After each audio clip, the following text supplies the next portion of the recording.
South Africa has made many changes to its economic system over the past 2 decades. In the 80s to mid 90s, the economy was based more on a command system. As the political climate has changed, it is currently a mixed economy, but there are still some major industries controlled by the government, like oil. Currently, there has been a major push to privatize all industries. South Africa is one of the largest and strongest economies in Africa today.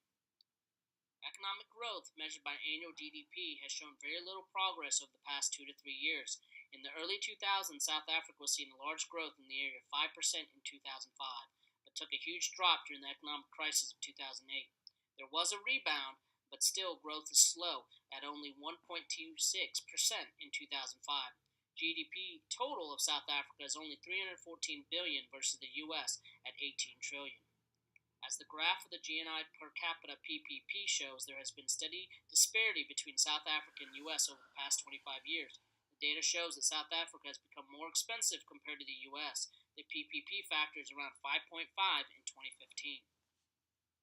The Human Developmental Index is an important criteria for economic development. A score of 1 shows high economic development. South Africa, however, has a score of 0.66 versus the US that has a score of 0.915. There are many factors that make up the score. As we can see from the table, South Africa falls short compared to the US on many aspects, like life expectancy of over a 20-year difference. One of the reasons for the low life expectancy is the high homicide and crime rate. One of the negative signs of economic growth for South Africa is the high unemployment rate of over 25.1%. How has this affected foreign investment into South Africa, as well as investment out of the country? If we look at net outflow of FDI, we see that over the past 4 to 5 years, there has been a significant movement of money and investment out of South Africa. It appears similar to outflow in the United States. Many companies are looking outside of South Africa to invest. Net inflow of FDI into South Africa has significantly slowed in the past 2 years. There was nice investment into the country from 2007 to 2013, but that has seen a sharp decrease in 2015. The video that I'm showing next will show you the economic outlook going forward for South Africa.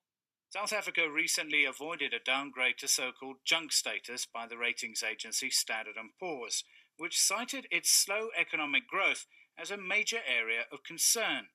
Most feel the economy has bottomed out, but the recovery will be slow. Business confidence surveys are telling us that the majority of survey respondents, in other words, firms in South Africa, are not confident. And when you drill down into what their main bugbears are, the biggest constraint to business, we are told, is the untidiness of our domestic political arrangements.